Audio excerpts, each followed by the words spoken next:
All right, welcome back. We're with Tommy Gregors now from the Thronateeska Heritage Center, and of course we're talking about the Tift Depot downtown right here in Albany. And of course during the break, you and I were talking. This is an old depot, only one of a few left in the state of Georgia that are brick. You know, the old way they used to build them.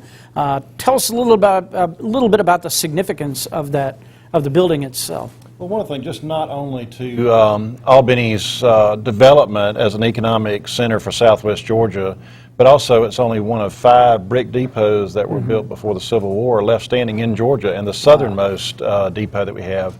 This is one of the shots up now of some of the restoration work that you see in some of the brick wall of what's going on.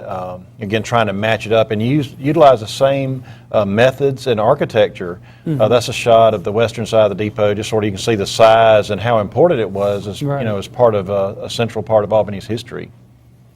So yeah, now this was a center part of, like you say, a center part of town. I mean, I'm guessing that farmers used to bring stuff in there, and business, you know, kind of a business district area for downtown. And prior to the trains arriving in Albany in 1857, the main way to get goods out of here were either by steamship or by wagon out of here. So the trips took much longer.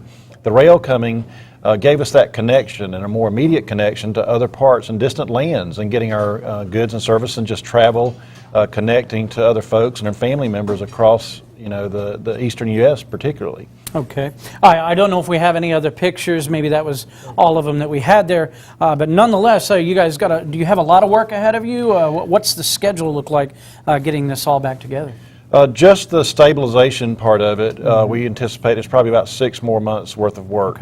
We did get some funding through the Special Purpose Local Option Sales Tax through Daugherty County. We're hoping to get some private funds and some grant funds to go along with that to get it stabilized. Once the stabilization is complete, our next phase of the project will be to fit it out so that we could use it for functions and events. It's a great building.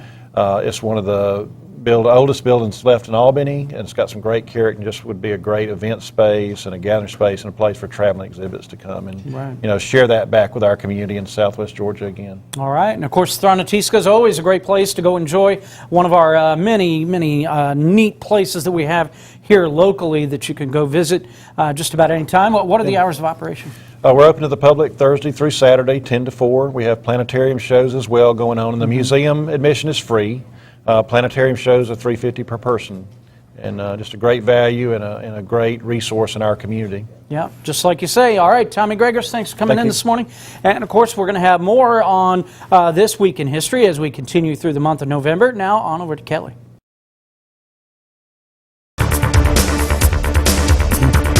All right, welcome back to Good Day. We're here talking with Tommy Gregors about the week in history. You brought a little show and tell today, I see. Yeah, we did. All right, these bricks have a lot of history to them. Tell us about it.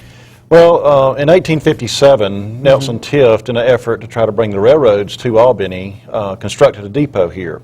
And this is part of our original depot that was built to help bring the railroad down from Americus. We're in the process now of restoring that depot. It's been deteriorating over the years.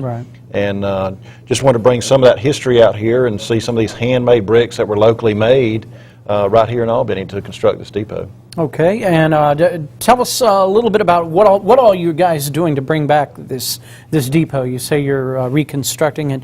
What all goes into that? Well, over the years, the depot had been, the whole yard had been reconfigured as trains came in and more development came into our area, and the depot became obsolete and they built a new depot.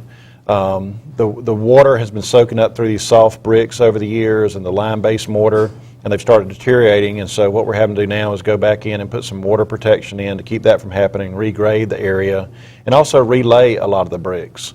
And put new bricks in to replace the ones that have collapsed on us. I gotcha. And so you guys be putting a lot of these basically in the Heritage Center itself for folks to view and learn a little bit more about the history behind it. Yeah, some we're able to save, some we'll reuse back in the building and put those back in and replace all the ones that we that won't be able to. But it's just some of the differences in the bricks. This is more of a standard looking brick, and this brick I have in front of me here was a custom made brick to go in a particular place in the depot, something you wouldn't normally see, but something that they thought about as they were building it.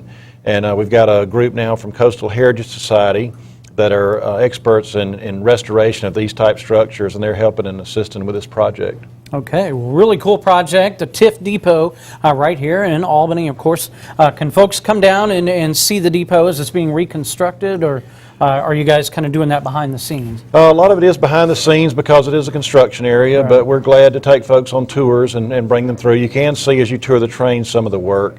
And so the significance of this is through the Georgia Trust for Historic Preservation, the Tift Depot has been listed on the Georgia Places in Peril list for 2013. So. Okay. Good publicity for it. Well, interesting stuff, and we'll take a look at some pictures when we come back and do another interview with Mr. Tommy Gregors, Executive Director down at the Thronateeska Heritage Center. Kelly, on over to you. All right, thanks, Chris.